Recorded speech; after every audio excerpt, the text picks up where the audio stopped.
நண்பர்களுக்கு வணக்கம். நான் எட்டியப்ப சோழன். பதவி ராஜினாமா பண்ணிட்டு ஓட்டம் பிடித்த டெல்லி காங்கிரஸ் கட்சி தலைவர் அரவிந்த் சிங் லவ்லி பாஜகவில் ஐக்கியமாகின்றாரா? டெல்லி கள நிலவரத்தை ஒட்டுமொத்தமாக இந்த வீடியோவில் அலசி விடலாங்க. டெல்லியில அரசியல் சூழ்நிலை எப்படி இருக்குன்னு பார்க்கணும், யாருக்கு வெற்றி வாய்ப்பு இருக்கிறதுன்னு பார்க்கணும். டெல்லி காங்கிரஸ் கட்சி தலைவர் எதற்காக ராஜினாமா பண்ணாரு, என்ன காரணத்தை சொல்லியிருக்கின்றார், அந்த காரணங்கள் நியாயமானவைதானா, எல்லாவற்றையும் இந்த வீடியோல விரிவா அடுக்க போறோங்க. மீடியாக்களை பொறுத்த வரைக்கும் ஆம் ஆத்மியுடன் கூட்டணி வச்சது காங்கிரஸ் டெல்லியில, அதனால எனக்கு உடன்பாடு இல்லை, நான் ராஜினாமா பண்ணுகிறேன் அப்படின்னு சொல்லிவிட்டு தான் டெல்லி காங்கிரஸ் கட்சி தலைவர் ராஜினாமா பண்ணியிருக்கிறார் என்று எல்லாரும் சொல்றாங்க. ஆனால் அவரு நிறைய காரணங்களை அடுக்கியிருக்கின்றார். அந்த காரணங்களை விரிவாகவே பார்த்து விடலாம். இப்போ டெல்லி அரசியல் சூழ்நிலையை பொறுத்த வரைக்கும் ஸ்திரமற்றதாக இருக்கிறது, பாஜகவுக்கு சாதகமாக மாறி இருக்கிறது. டெல்லியை ஆட்சி செய்யக்கூடிய ஆம் ஆத்மி பார்ட்டியுடைய தலைவராக இருந்த அரவிந்த் கெஜ்ரிவால் இன்னைக்கு சிறையில் இருக்கின்றாரு. அவர் பிரச்சாரத்துக்கும் போக முடியாது. ஆனா அந்த மாதிரி தருணத்துல காங்கிரஸ் கட்சி தலைவராக இருந்த அரவிந்த் சிங் லவ்லி அவர்களும் தன்னுடைய பதவியை ராஜினாமா பண்ணிட்டு ஓட்டம் பிடிச்சிருக்கிறாருங்க. இன்னைக்கு பாஜகவை டெல்லியில வீழ்த்தி விட வேண்டும் என்பதற்காக தான் காங்கிரஸ் கட்சியும் அரவிந்த் கெஜ்ரிவாலும் தங்களுக்குள்ள இருந்த ஒட்டுமொத்த முரண்பாடுகளை எல்லாம் தூக்கி ஓரம் வச்சுட்டு இந்தியா கூட்டணி என்ற போர்வில ஒருங்கிணைந்திருக்கின்றாங்க. அதனாலதான் காங்கிரசுக்கு 3 தொகுதி கொடுத்து அரவிந்த் கெஜ்ரிவால் 4 தொகுதியில போட்டியிடுகின்றாரு. ஆனா சட்டப்பேரவை தேர்தலா இருந்தா எப்போதுமே ஆம் ஆத்மி பார்ட்டி தான் வெற்றி பெறுகிறது. ஆனா நாடாளுமன்ற தேர்தலா இருந்தா அந்த இடத்துல பாஜக தான் மிகப்பெரிய எட்ஜ் எடுத்து 7 தொகுதிகளுமே கைப்பற்றுகிறது. இந்த முறை மாற்றிவிட வேண்டும் என்பதற்காகத்தான் காங்கிரசும் ஆம் ஆத்மி பார்ட்டியும் கைகோர்த்து இருக்கிறது. சரி, இப்போது டெல்லியில யாரு கைப்பற்றுவாங்க, கருத்து கணிப்பு என்ன சொல்லுது அப்படின்னு பார்க்கும்பொழுது டெல்லியை பொறுத்த வரைக்கும் பாஜக தான் 7 தொகுதியிலும் கைப்பற்றும் என்று கருத்து கணிப்பானது பல ஆண்டு காலமா வந்துகிட்டே இருக்கிறது. டெல்லியில பாஜகவுக்கு 53% வாக்குகள் இருக்கிறது. கண்டிப்பாக ஆம் ஆத்மி பார்ட்டியோ அல்லது காங்கிரஸோ 2 பேரும் கைகோர்த்தா கூட டெல்லியில பாஜக வீழ்த்த முடியாது. ஊழலுக்கு எதிராக தொடங்கப்பட்ட அரவிந்த் கெஜ்ரிவாலுடைய ஆம் ஆத்மி பார்ட்டி இன்னைக்கு ஊழல் புகார்ல சிக்கி இருப்பதனால ஆட்சி அதிகாரத்துக்கு வந்தா அவங்களுடைய ஒட்டுமொத்த ஆட்டமும் மாறி விடுகிறது என்ற சூழ்நிலையில இன்னைக்கு அரவிந்த் கெஜ்ரிவாலுக்கு டெல்லியில எந்தவித பெரிய ஆதரவும் கிடையாது. அதை பயன்படுத்தி தான் காங்கிரஸ் ஆனது அரவிந்த் கெஜ்ரிவாலுடன் கைகோர்த்தது. ஆனா இன்னைக்கு என்ன நிலைமைன்னு பார்த்தா டெல்லி காங்கிரஸ் கட்சி தலைவர் அரவிந்த் சிங் லவ்லி அவர்கள் ராஜினாமா பண்ணிட்டு ஓட்டம் பிடிச்சிருக்கின்றார். அவர் முதல் காரணத்தை என்னவா அடுக்கிறாருன்னு கேட்டீங்கன்னா, நானு சென்ற ஆண்டு ஆகஸ்ட் மாசம் காங்கிரஸ் கட்சி தலைவராக பொறுப்பேற்றேன். அன்னையிலிருந்து இன்னைக்கு வரைக்கும் டெல்லி மேலிடமானது இந்த மாதிரி நாங்க டெல்லியில இந்த முடிவெடுக்க போறோம், உனக்கு விருப்பமா இல்லையா அப்படின்னு ஏதாவது என்ன கேட்டாங்களா? நாங்க ஏற்கனவே ஆம் ஆத்மியுடன் கூட்டணி வேண்டாம், இல்ல டெல்லியில எந்த கட்சியுடன் கூட்டணி வேண்டாம் அப்படின்னு சொல்லிவிட்டு ஒட்டுமொத்த நிர்வாகிகளும் ஒன்று திரண்டு நாங்க தீர்மானம் போட்டு டெல்லி தலைமைக்கு அனுப்பி வச்சோம் காங்கிரசுக்கு. ஆனா அந்த தீர்மானத்தை எங்கேயாவது மதிச்சாங்களா? ஆம் ஆத்மி பார்ட்டியுடன் கூட்டணி வேண்டாம் என்று நானும் காங்கிரஸ் கட்சியினுடைய மேலிட பொறுப்பாளரும் மூத்த தலைவர்களும் காங்கிரஸ் கிட்ட எத்தனை முறை சொன்னோம். எங்க கருத்துக்களை என்றைக்காவது நீங்க கூப்பிட்டு கேட்டிருக்கீங்களா? இல்ல எங்க கருத்தை மதிச்சிருக்கிறீங்களா? இல்ல தலைவராக என்ன டெல்லி காங்கிரஸ் கட்சி தலைவராக என்ன நியமிச்சிட்ட பிறகு என்ன சுதந்திரமாக ஏதாவது முடிவெடுப்பதற்காக விட்டுருக்கீங்களா? நீங்க உங்களுக்கு கைப்பாவையாக இருக்கக்கூடிய தீபக் பவேரியாவை காங்கிரஸ் கட்சியினுடைய டெல்லி மாநில பொதுச் செயலாளராக போட்டு அவர் எடுக்கின்ற ஒட்டுமொத்த முடிவுக்கும் நீங்க கட்டுப்படுறீங்க. டெல்லியில் இருக்கக்கூடிய காங்கிரஸ் கட்சி தலைவருக்கு அதிகாரம் அதிகமா, இல்ல பொதுச் செயலாளருக்கு அதிகாரம் அதிகமா? அவர் என்ன நினைக்கிறாரோ அதைத்தான் நான் செய்யணுமா, இல்ல கட்சியில் இருக்கக்கூடிய நிர்வாகிகள் பாத்தீங்கன்னா செய்யணுமா? அப்படி தீபக் பவேரியா அவர்கள் என்ன சொல்றாரோ அதை யாரெல்லாம் செய்யலையோ அவங்களெல்லாம் பாத்தீங்கன்னா கட்சி விட்டே தூக்கணுமா? இது டெல்லி மேலிட காங்கிரஸ் வரைக்கும் போய் இவரு காய் நகர்த்துறாரு. அவர் சொல்றதை கேட்டு செய்யுங்க என்று சொல்லிட்டு எனக்கு மெசேஜ் அனுப்புறீங்க. என்ன இதுக்காக தலைவரா போட்டீங்க?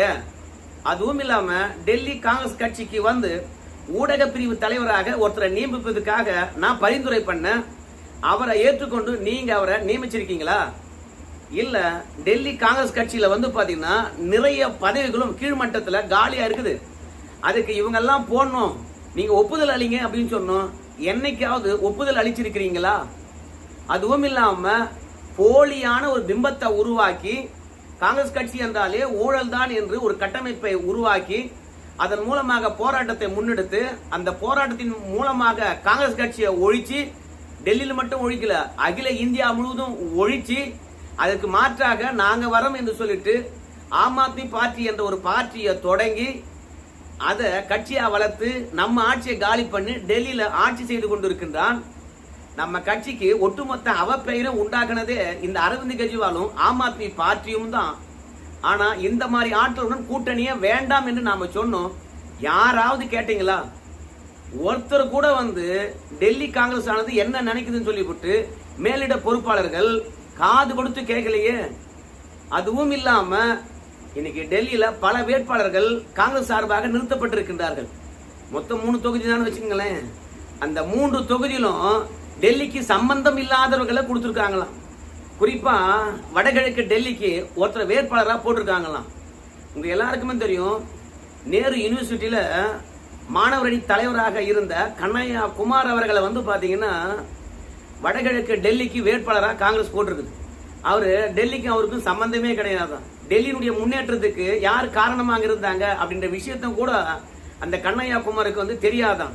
அதனால அவர் வேட்பாளராக நிறுத்தப்பட்டதனால காங்கிரஸ் தொண்டர்கள் மத்தியில போயிட்டு கண்ணையா குமார் அவர்கள் பேசுறாராம், இன்னைக்கு டெல்லியில ஒட்டுமொத்த சாலை கட்டமைப்பா இருந்தாலும் சரி, மருத்துவ கட்டமைப்பா இருந்தாலும் சரி, கல்வி கட்டமைப்பா இருந்தாலும் சரி, குடிநீர் கட்டமைப்பா இருந்தாலும் சரி, மாநகராட்சி நிர்வாகமா இருந்தாலும் சரி, ஆம் ஆத்மி பார்ட்டினாலதான் இவ்வளவு சிறப்பாக இருக்கிறது அப்படின்னு சொல்றாரு.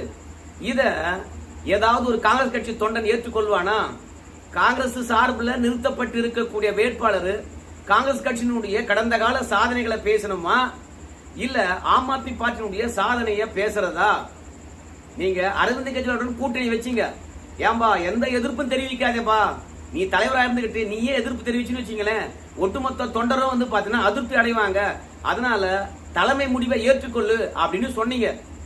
நானும் தலைமையானது ஏதோ ஒரு முடிவு எடுத்தாச்சு, அந்த முடிவு கட்டுப்பட்டு வேலை செய்வோம் என்றதுக்காக தான் களத்துல இறங்கி வேலை பார்த்துக்கிட்டு இருந்தோம் நாங்க.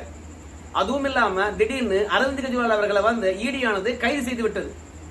அரவிந்த் கெஜ்ரிவால் அவர்களை கைது செய்த உடனே காங்கிரஸ் தலைமையிலிருந்து அவரை போய் பாக்குறீங்களா அப்படின்னு சொன்னீங்க. என்னதான் 1008 முரண்பாடுகள் எனக்கும் அரவிந்த் கெஜ்ரிவாலுக்கும் இருந்தாலும் கட்சி தலைமை சொல்லிவிட்டது என்பதற்காக என்னுடைய சகாக்களுடன் போயிட்டு அரவிந்த் கெஜ்ரிவால் அவர்களை சந்திச்சுட்டு என்னுடைய எதிர்ப்பை பிஜேபிக்கு எதிராக நான் தெரிவித்தேன். ஆனா இன்னைக்கு காங்கிரஸ் கட்சியுடைய தலைமையானது நான் சொல்றத எதையுமே கேட்பது கிடையாது. இன்னைக்கு வழக்கம் போல காங்கிரஸ் கட்சியானது ஆம் ஆத்மியுடன் கைகோர்த்தாலும் தோல்விதான் அடைய போகுது. இருக்கின்ற வேட்பாளர்களுக்கு காங்கிரஸ் கட்சியுடைய அருமை பெருமை தெரியல. அதோட டெல்லி காங்கிரஸ் கட்சியுடைய பொதுச் செயலாளரை பொறுத்த வரைக்கும் நான் சொல்றதை கேட்கறதா இருந்தா கேளு, இல்லையா நீ போயிட்டே இரு. தலைவரா இருந்தா நீ சொல்றதை நான் கேட்கணுமா? நீ நேத்து காங்கிரஸுக்கு வந்தவன், நான் பரம்பரையாக காங்கிரஸ்ல இருக்கக்கூடியவன் அப்படின்னு சொல்லிட்டு என்ன மிரட்டுறாங்க. நான் என்ன இங்க இருக்கணுமா அப்படின்னு டெல்லி காங்கிரஸ் கட்சி தலைவராக இருக்கக்கூடிய அரவிந்த் சிங் லவ்லி அவர்கள் நம்முடைய மல்லிகார்ஜுன கார்கே அவர்களுக்கு கடிதத்தை எழுதியிருக்கின்றார். பாருங்க, பல்வேறுபட்ட மன அழுத்தங்கள், மதிப்பு மரியாதை கிடையாது, அதனால நான் கட்சி விட்டு போறேங்க அப்படின்னு சொல்லிவிட்டு அரவிந்த் சிங் லவ்லி அவர்கள் டெல்லியில் இருக்கக்கூடிய காங்கிரஸ் கட்சி தலைவர் தன் பதவியை ராஜினாமா பண்ணிட்டு ஓட்டம் பிடிச்சிருக்கிறாரு. இவருடைய வரலாறு கொஞ்சம் அப்படி திரும்பி பார்க்கின்ற பொழுது இவர் ஆரம்ப காலகட்டத்தில் இருந்து காங்கிரஸ் கட்சியில தான் இருந்திருக்கிறாரு. டெல்லிய காங்கிரஸ் கட்சி ஆளுகின்ற போது ஷீலா தீட்சித் அவர்கள் முதலமைச்சராக இருந்தார். அந்த அமைச்சரவையில இவர் அமைச்சராகவும் பணிபுரிந்திருக்கின்றார். திடீர்னு காங்கிரஸ் கட்சியுடன் முரண்பட்டு இவரு 2017 காலகட்டத்தில் பாஜகவுக்கு ஓட்டம் பிடிச்சிருக்கிறார். அங்க ஓட்டம் பிடிச்சவர் கிட்டத்தட்ட 9 மாசம் பாஜக இருந்திருக்கிறார்.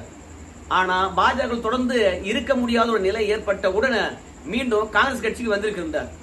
ஏன்னா டெல்லியில பொறுத்த வரைக்கும் நல்ல ஆதரவு பெற்றவராக இருக்கிறாரு இந்த அரவிந்த் சிங் லவ்லி அவர்கள். அதனால பாஜக வந்த உடனே உனக்கு என்னப்பா வேணும் என்று கேட்டாங்க. பல்வேறுபட்ட பொறுப்புகள் அவரை நியமிச்சிருந்தாலும் கடைசியில சென்ற ஆண்டு ஆகஸ்ட் மாசம் இவர் தலைவராக போட்டிருக்கிறாங்க. ஆனா பாஜகவுக்கு போயிட்டு இவர் வந்ததுனால காங்கிரஸ் கட்சியில நீண்ட காலமாக உயர் பதவிக்கு ஆசைப்பட்டு கொண்டு இருந்தவங்கெல்லாம் இவர் தலைவராக போட்டதுனால உட்கட்சி பூசல் காரணமாக இவரை யாருமே மதிக்கல.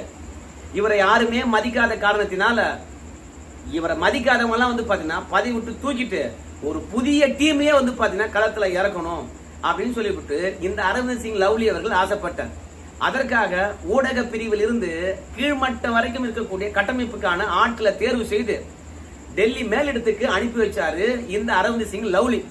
ஆனா டெல்லி மேலிடமானது இவர் சொன்னவங்களை யாரையுமே நியமிக்கவே இல்லை. இரண்டாவது, மாநில பொதுச்செயலாளர் இருக்கக்கூடிய தீபக் பவேரி அவர்கள் ஆடாத ஆட்டம் எல்லாம் ஆடுறாரு. தலைவருக்கு கட்டுப்படுத்துறது கிடையாது. கோஷ்டி பூசலானது உச்சம் தொட்டு விட்டது. டெல்லியை கைப்பற்ற வேண்டும் என்பதற்காக தான் ஆம் ஆத்மி பார்ட்டியுடன் கை கோர்த்தாங்க. ஆனா எவனுமே போய் ஒழுங்கா பிரச்சாரம் பண்றது கிடையாது. தலைவராக இருந்து தோத்துட்டுன்னு வச்சுங்களேன், பெரிய அசிங்கமா போயிடும். அதனால இவரு தலைவர் பதவியை விட்டு விலகி தன்னுடைய எதிர்ப்பை பதிவு செய்து நம்ம கட்சியை அழிச்சவங்க கிட்டயே போய் கூட்டணி வைக்கிறீங்களே, உங்களுக்கு நியாயமா இருக்குமா அப்படின்னு சொல்லி கேள்வி கேட்டு வெளியே போயிருக்கின்றார். ஆரம்ப காலகட்டத்திலேயே நீங்க எதிர்ப்பு தெரிவிச்சிருக்கணும். கூட்டணி எப்ப வச்சாங்களோ அப்போதே தன் பதவியை ராஜினாமா பண்ணிருக்கணும். ஆனா கூட்டணி வச்சு தொகுதியெல்லாம் ஒதுக்கி விட்டு பிரச்சாரம் போயிட்டு மே மாதம் 5ஆம் தேதி தேர்தல் நடக்க போது இப்படி இருக்கின்ற தருணத்துல திடீர்னு பதவி ராஜினாமா பண்ணிட்டு போறேன்னு சொன்னா என்ன அர்த்தம்? நான் தலைமைக்கு கட்டுப்பட்டு எப்போதுமே விசுவாசமா வேலை செய்யறேன், அதனால தான் அரவிந்த் கெஜ்ரிவாலுடன் கூட்டணி என்று சொல்கின்ற போது கூட பொதுவெளியில என்னுடைய எதிர்ப்பை பதிவு செய்யாம இருந்தேன், அவ்வளவு விசுவாசமான ஆளு அப்படின்னு சொல்லுகின்ற இந்த அரவிந்த் சிங் லவ்லி அவர்கள் திடீர்னு எதற்காக பதவி ராஜினாமா பண்ணாரு?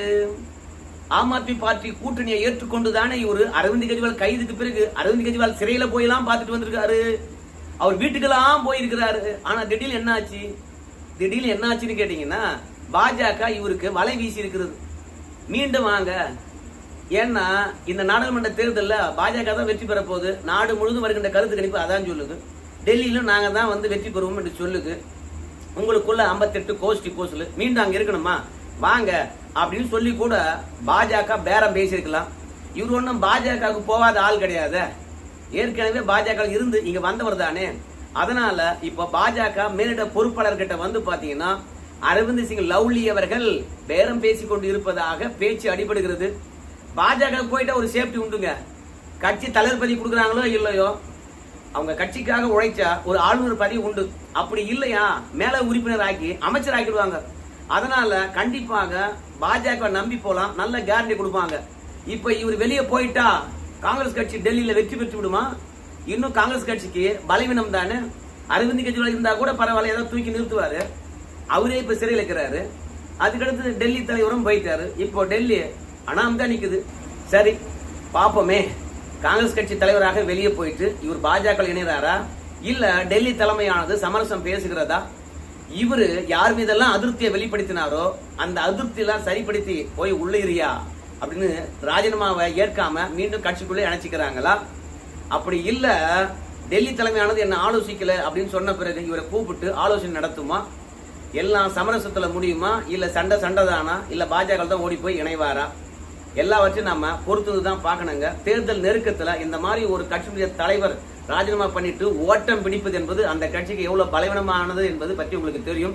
ஓட்டு போட வேண்டும் என்று நினைத்திருக்கின்ற மக்கள் கூட அந்த கட்சியில் 58 பிரச்சனை ஏன்டா ஓட்டு போடணும் என்று சொல்லிவிட்டு கண்டிப்பாக உளவியல் ரீதியாக காங்கிரசுக்கு ஓட்டு போடக்கூடாது என்ற மனநிலை தான் வரும். எல்லாவற்றையும் பொறுத்து தான் பார்க்கணுங்க. நன்றி நண்பர்களே.